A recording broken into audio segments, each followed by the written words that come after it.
We're going to dig into what makes these founder-led businesses different, why they often outperform, and what Mike's learned from studying the traits of the entrepreneurs. Founder-led S&P stocks delivered 3 times the stock performance of non-founders. If Travis Kalanick was still running that company, it'd be $1 trillion plus company. As soon as the founder announces that they're leaving, stock price does not perform as well as before. The people that built America, they were iconoclasts. They were different. What if we ran a portfolio of only iconoclasts? What would it do to performance? He talks about 6x upside for Nvidia from here, and that sounds like a lot since it's already a $4 trillion company. NASDAQ has changed the rules specifically for SpaceX so that they don't have to wait to be included into the index within 15 days. As much as I love Elon, and as much as I love SpaceX, and I'm confident that Elon will execute, there will be no time for price discovery. We're going to have a situation where the tail's wagging the dog.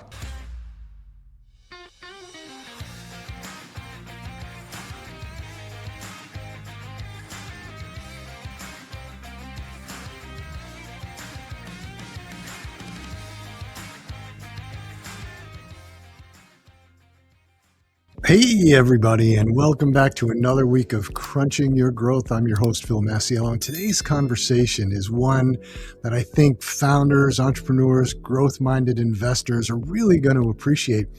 I had a conversation, the guest today is Michael Monahan, but I had a conversation with him a couple of weeks ago, and he was talking to me about his business, and he was saying that founder-led companies, we'll get into this, but I'm probably going to butcher this, but I'll say it anyway.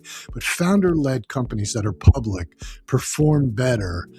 And so he's got a whole business built around this. And of course, it got my brain working. And I haven't used that part of my brain in quite a while. I got my master's in finance, and I just haven't been in marketing for 25 years. So I haven't used that part of my brain, but he brought something out in me, and then I had to go research it, and it was very interesting. And I think the reason I wanted him to come on the show is because I think for all founders and entrepreneurs and again, investors, I think it's just an interesting subject, and he'll get into it. He'll explain it a little bit more. But he's right now, he's a portfolio manager for the Founders 100 ETF, which is what I'm talking about, also known as FFF. And he spent more than, I think, 2 decades in financial services, investing across full life cycle, founder-led businesses, early-stage ventures, mature public companies. His background includes roles at Goldman Sachs, Sanford Bernstein, UBS, private market experience with Carlyle, Riverstone, but what makes his perspective, I think, interesting is that he's also been in the founder's seat himself, having built and led a brand called Bartooth Radio, a defense technology company, for more than a decade. So we're going to dig into what makes these founder-led businesses different, why they often outperform, and what Mike's learned from studying the traits of the entrepreneurs who build these companies. And that's where I think the learning for our viewers is going to be. So I think this is a conversation about leadership, vision, resilience, and the kind of growth that doesn't happen really by accident. So let's bring him in. Michael, thanks for taking the time to come on. I really appreciate it. I hope I didn't butcher the intro too badly, but really, welcome. Thanks. Thank you, Phil. I really enjoyed our last conversation, and even more excited to meet some of your viewers on Crunching Growth. Yeah, it'll be great. So why don't you take us back a little bit about your history, what you've done in the past, how you got to where you are today, a little bit about Beartooth, and that I thought that was an interesting story about how you started that, and then let's get into FFF. Great. I sort of break my professional life up into 3 acts. So the first act, I was fortunate enough to work at a firm in New York City, Goldman Sachs, during the height of the original .com. It was very exciting. We took 2 companies public a day, so two IPOs and a secondary a day for almost 2 years. So it was a very high velocity, getting to learn about all of these new companies that were being brought to the public markets. So really an exciting time to be in the public markets. So that was Act 1. Act 2, I left that business. I had inspiration. I was skiing in 2012, actually with my college roommate, and we lost each other skiing up at Bridger Bowl in Bozeman, Montana, and we got to the base at the end of the day, and we said, well, how neat would it be if we could make these things, smartphones, connect directly without any cell service? Well, we thought it would be a short endeavor to build this product, launch this product, and everyone would want it. Well, 3 years and $3 million later, we launched our first product. We got it into the markets. We learned some of your skills, that is marketing. And it was really an exciting journey. We also learned that it wasn't just a consumer product. It ended up being something that was relied on by the most elite tactical teams, whether those be high-level federal law enforcement, defense. And so we ended up transitioning from what we thought would be a consumer product to a defense technology. We were kind of OGs in defense tech before it got hot. We're serving the people that serve us, and we're really glad that we created a product that helps them. So that was Act 2. And then Act 3, and then I'll pause and we can get into some more discussion back and forth with each other. But Act 3 is we've created the Founders 100 ETF, ticker FFF. And the reason we wanted to do that is that founders are special in the amount of value creation that they give to their shareholders. It typically has been reserved for early stage investing for the venture capitalists. Yeah. We built a public market portfolio that captures all of the excess alpha that founders bring. And I'll just share one statistic with you, and then we'll get into some of our data. But there's a Bain study from 2014 that looked at S&P stocks from 1990 to 2014, and the founder-led S&P stocks delivered 3 times the stock performance of non-founders. So it's a really efficacious place to go fish. So we're in the market. We don't necessarily think that we're smarter than the market. We just want to fish in the best parts of the market. Yeah, that sounds interesting. I read after we talked that time, I was so intrigued. I grabbed the study and I read it. And again, a lot of statistics and a lot of data in there that I haven't used in 35 years or so. But it was great interest. It was quite interesting, and I thought it was great information. And so how do you go about doing it? Like, what are you looking for? Because there's more than 100. There's more than 100 founder-led companies out there. You're right. Over the last 30 years, which was sort of the data sets that we looked at, on average, there's about 800 to 1,000 founder-led companies in the stock market at any one time. To generate the 100 that we own, we start with the 200 largest by market capitalization. And then both my partner and I come from a firm called Sanford Bernstein that used to build factor models. And so we build a fundamental-based factor model that we believe selects the 100 best out of the 200 largest. So companies like Apple would fall out once Steve Jobs was gone, correct? Correct. So once the original founder, so in the case of Apple, Steve Jobs is no longer with the company, so we don't own Apple. Last year, prior to the public launch of the fund, I was running the strategy in my personal accounts, and so when Mr. Buffett announced that he was leaving Berkshire, we sold out of our Berkshire position. So when the original founder announces their retirement, we sell the position on the announcement of retirement. So if they announce it in May, saying they're going to leave in December, we sell in May. Interesting. So what do you think the difference maker is? You've been entrenched in this for a couple of years, and you've obviously studied it. What do you think the difference maker is? So there are some qualitative attributes of founders that we believe generate the qualitative outperformance. So those qualitative factors include the fact that founders tend to be visionaries, they're charismatic, they execute relentlessly, and that charisma and execution allows them to marshal a team of people to accomplish missions. They're typically mission driven as well.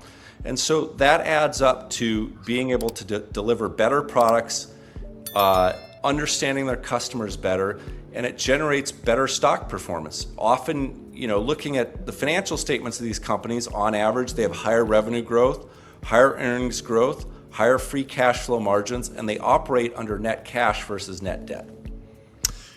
Now, do you think that when the founder leaves, does the company continue for a period of time to achieve the same sort of performance metrics that it did prior? So let me give you an example. So when Steve Jobs was gone from Apple, do you think that the metrics held for a period of time and then fell off, or do you think they just sort of fall off? I guess another good one would be Uber. Yeah, so let's do Uber, and this is my opinion. I think Dara is actually one of the great non-founder CEOs, so I'm going to first really compliment Dara. He's done a great job, but Uber's a roughly $100 billion company. If Travis Kalanick was still running that company, it'd be a $1 trillion plus company. It's just the difference between the way a guy like Travis has vision and execution and a really good board-hired CEO. So in that case, there's probably an entire order of magnitude of performance difference between what Dara has done. Again, Dara is an incredible public company CEO. Travis would just bring a different level of execution and performance. Wow. So who do you think the top 10 founder-led companies are today? So obviously, Jensen's doing a great job at Nvidia. We own Nvidia. Right. Mark's doing a great job at Meta. Getting out of tech, because let's kind of do some non-tech just so that people understand this is across the entire economy. We think Rich Fairbanks at Capital One is doing a great job. Monster Beverage is a great founder-led publicly traded company. We see a bunch of them. Blackstone and BlackRock are still founder-led, Larry Fink and Schwartzman. And so across the entire economy, we see great founder-led companies. Closing out your question from before, on average, right? We look at really large data sets. We're trying to build a large market portfolio. On average, as soon as the founder announces that they're leaving, stock price does not perform as well as before. So either the growth decelerates or you actually see a decline in stock price performance. Yeah, I love the I love the CEO of Capital One, or the founder of Capital One. I think that he had a great vision for what he wanted to be and how he wanted to put it all together. And again, he thinks of himself as I read an article about him, and he thinks of himself as a retailer, not a banker, but a retailer first, or a consumer marketer, I guess is a better way of saying it. I don't know if that's true or not. It was just an article that I read about him, but I do like him, and I do like the way he sort of put that whole business together over time and how he's really kept that brand in focus. Yeah, I think that how a lot of founders think is they're very customer first. They've got a product development mindset, how they approach the customer's problem. We often say we don't view ourselves as an investment management company. We do manage investments. We really view ourselves more of a product development company who understood what the customer needed, and that was the best possible way of compounding their wealth at the best risk-adjusted way. And when we looked at 30 years of data, over 11,000 stocks, we saw that building a broad market portfolio of founder-led stocks accomplished that goal, tying all the way back to our end customer. Yeah. Yeah, it's interesting. I tell people, when people ask me all the time, just because they think that I know some things, which I really don't, but they ask me all the time about investing in AI. And I always say the same thing. If you're going to invest in AI, invest in Nvidia, because every AI needs their backbone. So you're going to benefit from it, because you don't know. It's sort of like the Wild West right now with AI. You don't know who's going to survive, who's not, who's going to succeed, who's not. But Nvidia is always going to, because they need that backbone. We agree. We think there's a lot more room to go in Nvidia. And the second piece is we think all large publicly traded companies that survive and thrive will have an AI aspect. Sure. Meaning the competition is getting so stiff, and the need to automate and your systems and make them efficient, there's going to be a heavy AI component embedded into each of these, and it won't be the companies that say they have an AI task force or AI this. It's going to be the people that actually automate their processes in a highly efficient way. Yeah, I think people. I actually wrote an article about this not too long ago because it brought to mind. I remember when Circuit City, when they were still around, they had laid off in one day all their high-paid people, and thought that they could exist with salespeople that were making minimum wage, and it almost killed the company. Well, I mean, it did eventually kill the company, and then I was equating that to what we see with AI, where people are going, okay, well, we implemented AI, so just start firing people. And I agree with you. I don't think that's the way to do it. I think you have to have some sort of a plan for what you're going to do with AI. How are you going to use AI? AI is a discipline. It's not an app. It's a discipline for how you're going to achieve efficiency and what channels you're going to use to gain that efficiency. And I think people misunderstand it and start thinking, okay, well, we implemented AI, we can get rid of the accounting department because now AI is paying the bills. I think that's a great way to frame it up, and that's the way we see it, is that AI is a tool that makes your most effective employees or engineers even more effective. So it seems unlikely that you're going to get rid of your entire team. What it's going to allow you to do is make your most effective people even more effective. Yeah, I agree with that. I think that it's, for what we've done in our small company, it hasn't cost any jobs. What it has done, though, is taken away the mundane tasks that nobody likes doing, and we can automate that so that we can focus on what's really important, which is growing our clients' businesses. Absolutely, we see the same thing. We used AI heavily in various tasks. We used it very heavily in legal, and we can get more into that later if you have more questions. We used it heavily in designing and implementing our websites and our forward-facing presence. But again, we're still using all of our engineers. They're just more effective and can do more things using the tools. So, just to take a step back, so you were in the investment world, and then your Act 2 was Beartooth. How did you get to Act 3? What was the driver? You didn't just wake up one day and go, I'm going to go look for an article from or a study from Bain. Like, you had to get there somehow. Something must have triggered in your head. Yeah, so it's a really interesting story if you and your viewers don't mind listening. But I was in stories. I was in Washington D.C. January of last year, actually, for Tim Sheehy's the new senator from Montana, and Tim's a good friend of mine, a really sharp fellow.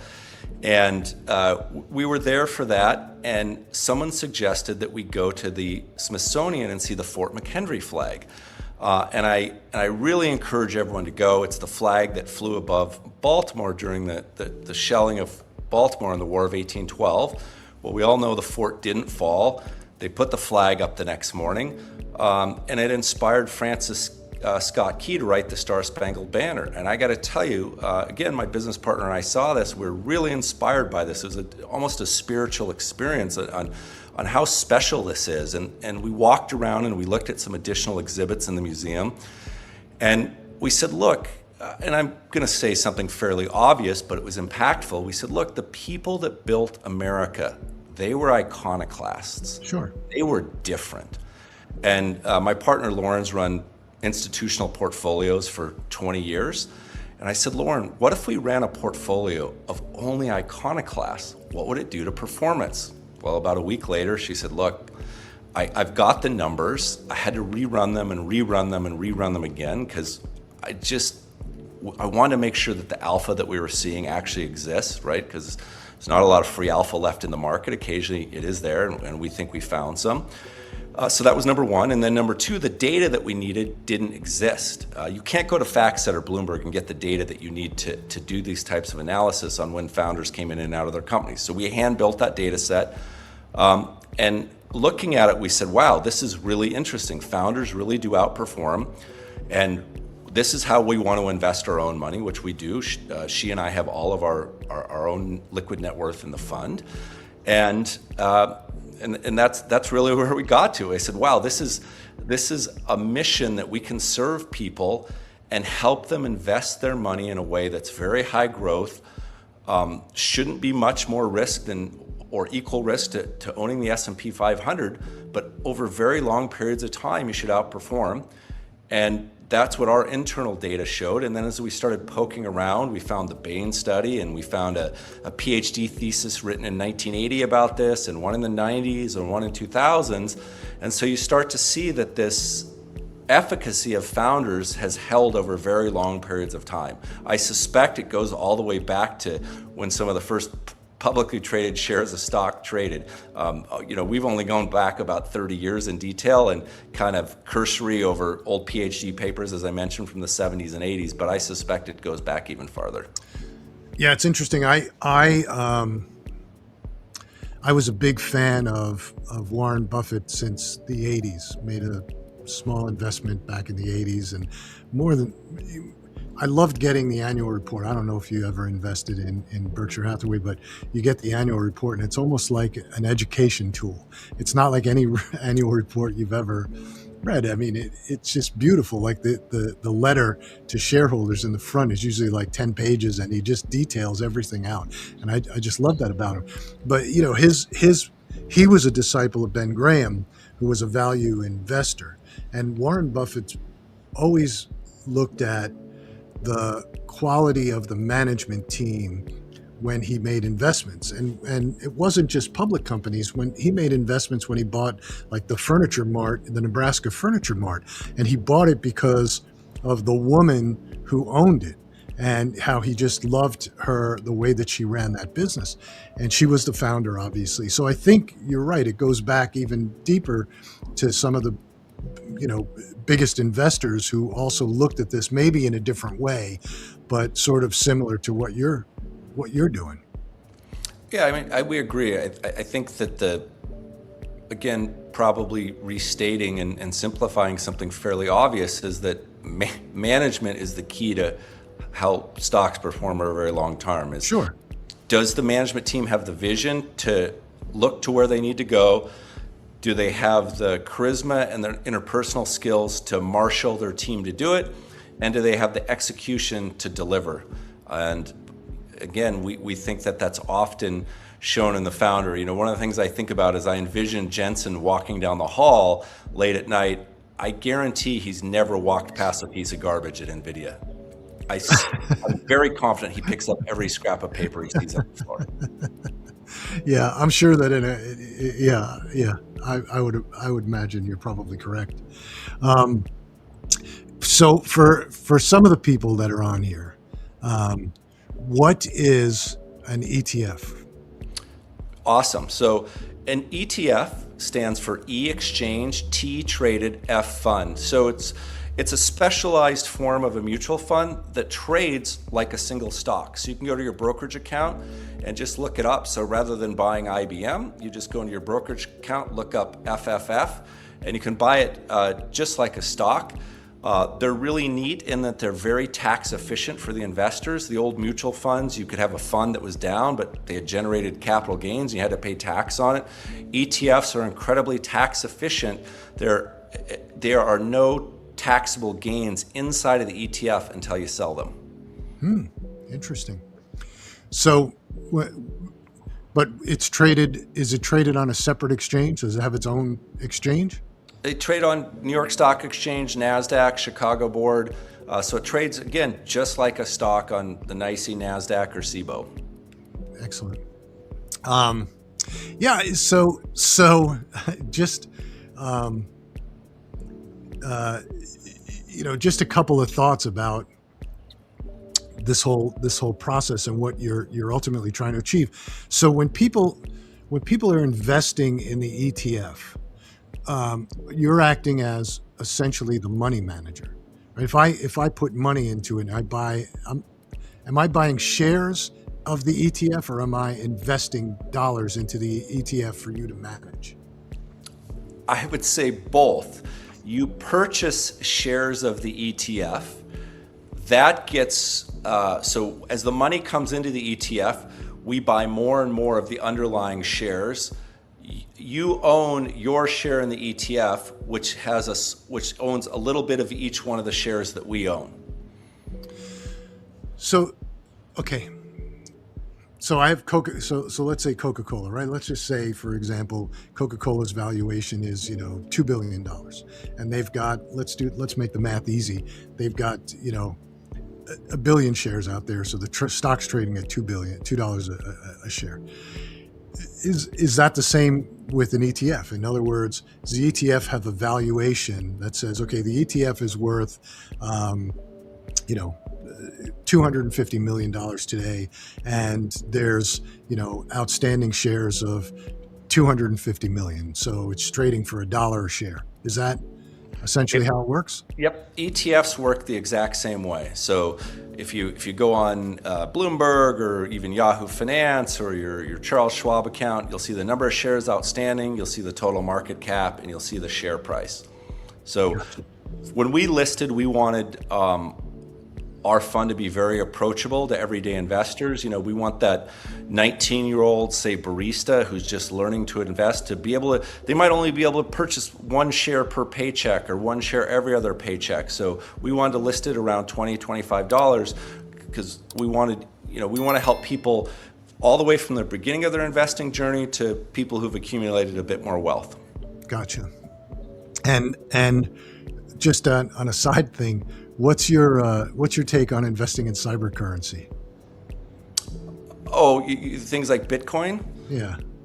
So again, this is my personal view. I'm not an expert. I feel like I know a little bit about equities. I don't know much about anything else. I think Bitcoin is interesting due to its very unique attributes. I don't know anything about any of the other coins. So I guess I'm finally, at the point in my life where if I don't know something, I just say, boy, Phil, I really don't know anything about that. So I don't know anything about other coins. Yeah, I hear you. I know about our portfolio. I know about stocks in general. For very specific reasons, I think Bitcoin is interesting, and I know nothing about the rest. Yeah, I think Bitcoin is interesting. The other ones I don't pay attention to, but I think Bitcoin is interesting, and it was explained to me a while ago because I struggled for years trying to understand it. It was explained to me as it's a unified payment system. Like it's the same value anywhere you go. If you use dollars in Italy or France or wherever, it's a different valuation of dollar. Of the value of a dollar versus a franc versus a euro versus whatever, but Bitcoin is sort of the great equalizer. So I think that's what's interesting about it. But I just thought I'd ask, just because people, it always comes up when you're talking to investors about Bitcoin. Yeah. Yeah. I'll just grab 30 seconds and then give the mic right back to you. I think it's about, let's delve into the wider ramifications of inflation. Right? I think that's a bit more interesting in that Bitcoin is interesting because there's a fixed supply, 21 million coins. And so if we live in a world where we have constant inflation, Bitcoin is an answer to that, but we also feel the same thing about investments in public securities or in a fund like ours, FFF. One of the things I explain to young people, Phil, is that I really want to help people transition from trading their time for money, which is impacted negatively by inflation, turning that time into an asset like ours, FFF, or their own home or an apartment building, and getting on the right side of inflation. So I think the larger question is, what do we think about coins, is how do we help your viewers get on the right side of inflation? And that is to own assets that take advantage of inflation. We happen to think that FFF is a very good one, but I'm open to other assets as well. Yeah. So, um, do you ever see a point where you would say, okay, we have the top 100, let's expand that to the top 150 or the top 200, or would you set up another ETF? Yeah, so this ETF has a pretty specific mandate of owning the top 100. We have a companion index. You can look up Founders on Bloomberg, which tracks the 200 largest. So certainly there could be a product built around that. There could also be a product built around some of the smaller guys, right? Because there's some interest in that. For now, we're super focused on this. Again, like I mentioned, I have close to all of my net worth in here. My partner has all of her net worth in here. We're big believers that this is a really good strategy to compound wealth over long term. But yes, we could slice and dice that data. There's some interesting subcomponents in those 200. There are, such as, what would you? So you could imagine that the largest, say 10 to 15, those are now monopolies with basically free access to capital, right? So think about if you're a well-run monopoly with free access to capital, there's some real growth in that. And then down on the smaller guys, they're not quite fighting their way through the law of large numbers yet, so they're interesting. So there's some real interesting things going on in the tails as well. So so when you're looking at the top 100 in terms of market capitalization. Yes. So, and so I would imagine that as new companies come out, well, I guess the determinant factor would be if a founder leaves, if a founder exits, then that makes way for another company to pop into your index. Yes, and then also remember we do run a fundamental overlay, and so there are great companies and great CEOs that we've had the fundamental discipline to sell. For example, you asked me earlier who some of our top holdings are, and there was someone very well known, not in that was in our initial portfolio that got sold out last quarter. So we love Tesla long term. The utmost respect for Elon. He is the greatest entrepreneur ever. But that stock got incredibly expensive. I think 350 to 380 times forward earnings. So our fundamental model told us to sell it. So it got sold out, and the 101st company rolled in.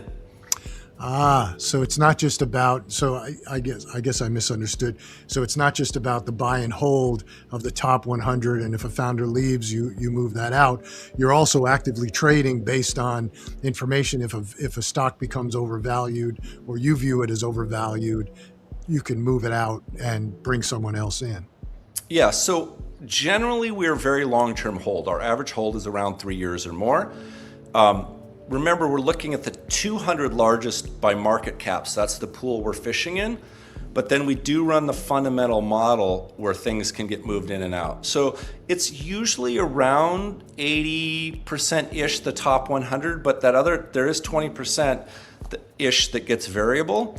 And so that was a great example. That was, again, we love Tesla long term, we love Elon, but our fundamental model said all other things being equal, we're going to sit this one out for a while until their earnings catch back up to their valuation.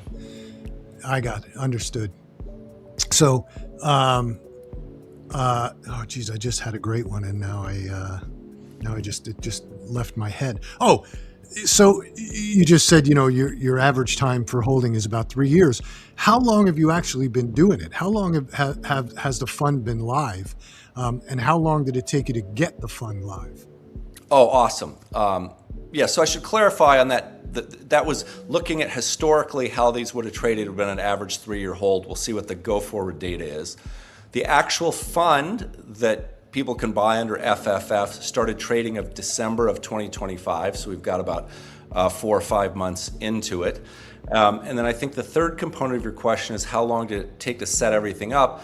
It took us, we had inspiration, early January of 2025 when we were trading December of 2025. So it took us about 10 months to set things up. And I would say that we spent the first 3 or 4 months making sure that our thesis was correct. Then again, started trading capital in my own account to verify some things. And then I would say the formal process to get SEC effective, remember, these are highly regulated products under the 3040 Act, really super regulated to protect the end customer. It took us about 6 months to get all of our SEC filings done. And remember, there was a government shutdown during that period as well. So we had to work through the government shutdown as well. Is that a costly process or just a time-consuming process? I would imagine there's got to be attorneys involved. So it's both. And back to your friend, Mr. Jensen at Nvidia and what they're doing. Normally, your legal bills to set up a 40 Act fund, all other things being equal, be $150,000 to $350,000. Let's call it $250,000. We were tracking how good the AI models were, and when we first started, they were not good enough to draft the necessary documents. They hallucinated too much. But by about August, could have been somewhere around there, they got good enough to do it. We partnered with a really good boutique ETF law firm, but really well respected in the space with a really great partner. And we ended up drafting very efficiently. And so what used to be a $250,000 problem, we got done for about $30,000. Oh, my. That's, again, one of the things that really got me to believe there's more room from Nvidia. If their chips can turn a $250,000 problem into a $25,000 problem, we work with Adam Parker in our past lives at Bernstein, and Adam's got a little boutique research shop, and I believe last piece I saw from him, he talks about 6x upside for Nvidia from here, and that sounds like a lot since it's already a $4 trillion company, but when you see the value that it creates, we think there's still some room to run there. I'm a firm believer in AI and the value that AI is creating when used properly. And so that would just translate for me into what Nvidia is doing, because that's got to be the backbone. And so to me, I don't think we've scratched the surface. I have a friend at Johns Hopkins who is working, it's totally out of my world, but it's in the medical side, robotics for doing surgery. And he builds these robots that actually perform the surgery. A doctor is managing it, but he showed me the AI models to diagnose and to figure out the most efficient way to solve the problem, the medical problem that it's having. And he was showing me what they were doing 2 years ago, what they did a year ago, and then what they're doing today. And it's mind-boggling to me how much in 2 years they've learned about how to approach different problems, medical problems within a body, just from the progression of AI and the ability to use the technology that's out there. It's amazing. Yeah, and it's such a fun learning tool too, because you can start asking it questions about a subject that you're interested in, and just the amount of iterations you can do. Should we do it blue? Should we do it yellow? Should we do it red? Oh, well, red would be in conflict with this. It's just the how quickly you can move is just really a new world. And I think it's, one thing we like to tell people is it's not. I think of it as a really eager junior employee. It still needs to be supervised. You need to check its work. But if you don't rely on it as the end all be all, but really view it as a helper that you can supervise, I think it's a really powerful tool. Yeah, I think it gets you about, in any job that you're doing, I think it gets you about 60 to 70% there. You still have to have guardrails. You still have to have human eyes on it. But, that 60 to 70% is major. It's tremendous when you start getting into certain things. And I started using it. My wife and I take Italian lessons on Saturdays, and we have an Italian teacher who's in Italy, and we get on, similar to this. But I to do my homework, I started using AI, and it just it just sort of starts asking you questions about what do you want, what are you trying to get to, and then you start going, and it's actually been a tremendous help. I thought at first, I thought, I'm doing this, but it's sort of cheating, right? I need to do the hard work of studying, but it actually helps me study because it takes me through a process of how to learn what I'm trying to learn quickly, which I found, fascinating just on a human side. Yeah, I've had the same approach. I've read the articles that AI is going to make us, dumber or whatever, but I don't believe that at all. I think it engages you, and I think it allows you to learn faster and causes more learning, not less learning. I agree. Yeah. The one place that I do say that I don't, and I happen to agree with some of the brands that are out there, consumer product brands, that are rejecting AI created videos and created ads because it's fundamentally against, the customer wants authenticity, and you're going to feed them AI generated video, AI slop. And I agree with that. I mean, we use it, again, we have an advertising firm, we do marketing, but we just don't do that because it's not authentic enough. And we use it for all kinds of other things. We use it for ideation, we use it for creating scripts, we use it for all kinds of things, but not the actual creation of the video. I think that's where you have to sort of draw lines. Works really well in real estate, it works really well in industrial, but not when it comes to consumer products. Yeah, I think that makes sense, and hopefully that's one of the benefits of automation and robotics is that we can have more real things that are handcrafted by people. There's sort of the dystopian AI that no one will have any jobs. And then again, back to Travis. Travis sort of turns it on his head. He said, I think we're going to need more human workers. We kind of, I've talked to some of the younger engineers that I keep in track with, and they have that viewpoint as well, that imagine that the systems, for example, that Jeff built at Amazon, hundreds of billions of investment, I don't know, trillion what they've invested. But now a young entrepreneur with the help of Claude can basically have the same systems as Amazon. So, there's the dystopian that all jobs will get killed, but there's the positive view that all of a sudden there's all these new opportunities that exist that didn't exist before. Yeah, I agree with that part. I never bought into the dystopian. I always thought that this was another tool, just like when we got, personal computers, and then we got, iPhones, and it's not going to take anything away. It's going to, if you use it correctly, it's going to enhance your life and it's going to enhance the world. But you have to use it correctly, So we've got, a little bit of time left. So just any other parts of what you want to talk about as far as your business and FFF and how you're going about it? Yeah, I think that it's, if you have some more questions, we can chat. But I think that, just kind of let your viewers know, our fundamental views on investing. I think I got to it a bit earlier that we're on a mission. I want to serve everywhere from, I put my end posts at a 19-year-old having their first job. I want to help them slowly build wealth. And I want a product that's stable enough so a retired 68-year-old anesthesiologist feels comfortable investing as well. And we do that by taking advantage of the fact that we have a portfolio of industries across the entire economy. What we alluded to earlier is that we're not just technology. We have a waste company in there. We have beverage companies in there. We have a few energy companies in there. And so it's a great way for people who want to invest in the markets to put their capital to work and own a product that has good growth.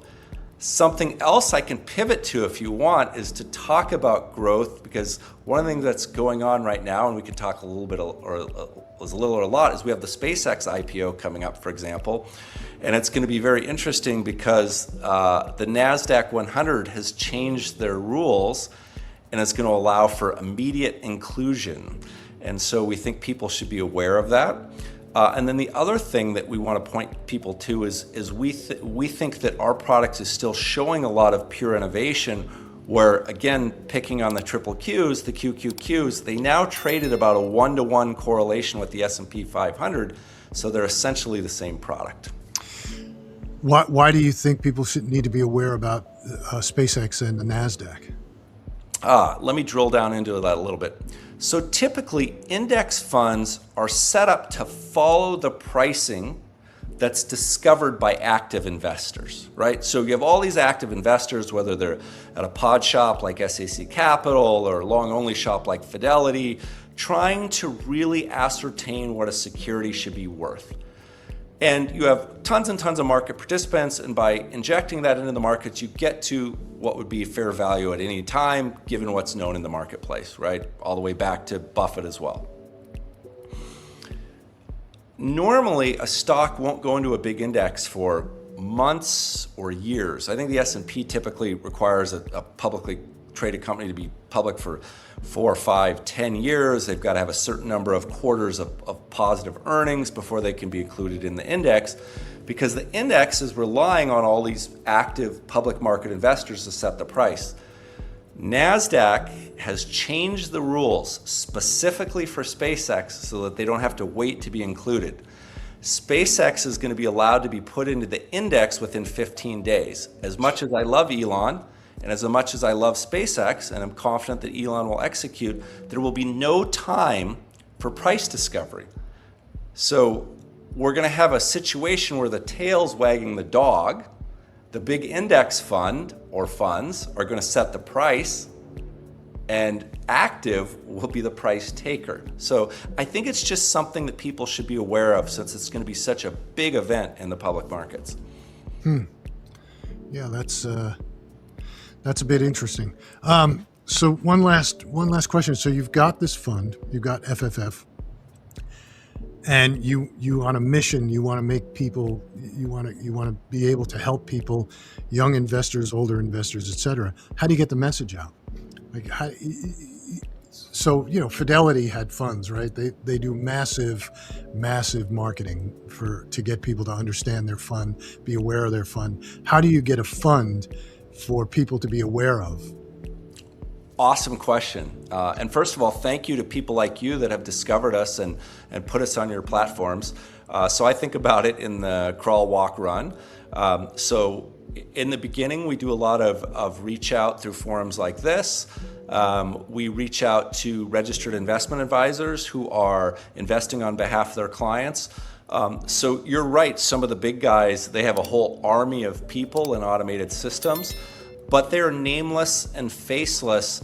And one of the things we feel like we really connect with people is whether it's me or my business partner, Lauren, there are real people running your money that you can talk to and care deeply about your success, because we ourselves are founders. So to answer your question, right now we're in the crawling or walking phase, which is doing outreach, speaking to registered investment advisors, and over time we'll be growing, getting ourselves put on platforms. So as your product matures as an ETF, various platforms, whether they be larger broker-dealer platforms or larger registered investment advisors, will put you on their platform, and the goal is to get put into their portfolio allocation, meaning if I've got to sell one advisor at a time, that's very time consuming. But if we can get an entire platform to make us 0.5% or 1% or 5% of their model portfolios, now we're starting to automate some of that growth. And back to this convergence, I'm going to talk about this convergence of, say, the S&P 500 and the triple Qs. There's really no reason for the triple Qs to be in anyone's model portfolio, because they're a 1-to-1 correlation with the S&P 500. So if a investment advisor or a family office or an individual investor wants to upgrade their core growth portfolio, then FFF is a great place to put it. So first we start with outreach, second we get on platforms, Third, we get put into people's model portfolios so that they can upgrade their core growth holdings. Yeah, fantastic. It's a lot it's a lot, but good luck with that. I think it's very, very interesting. I spoke to my son about it as well, and a couple of other people, because the minute you told it to me, the first thing I did, again, I pulled that report from Bain. I read it, I understood it, and it made a lot of sense. So to me, I think it's great. We've got to wrap this up. We've got about a minute left, and I think it was a great conversation. I can't thank you enough for coming on and sharing with us. And there's a lot to take away, I think, from not just about investing, but I really think what defines exceptional founders: vision, conviction, adaptability, the ability to keep building through uncertainty, all those pieces. So I think there's a lot to take away from this for not only investors, but also entrepreneurs. So Michael, thank you again for taking the time to come on. Yeah, thank you, Phil. And if any of your viewers have questions, I'm easy to find. Michael at founderetfs.com. The website is founderetfs.com. We're a very small boutique asset manager, so if you reach out to any of our channels, you'll get directly to myself or my partner, Lauren. And they can find it on any investing platform, FFF. Any investing platform. We're on all brokers. Great. Thanks again. I appreciate it, and we'll see you next week.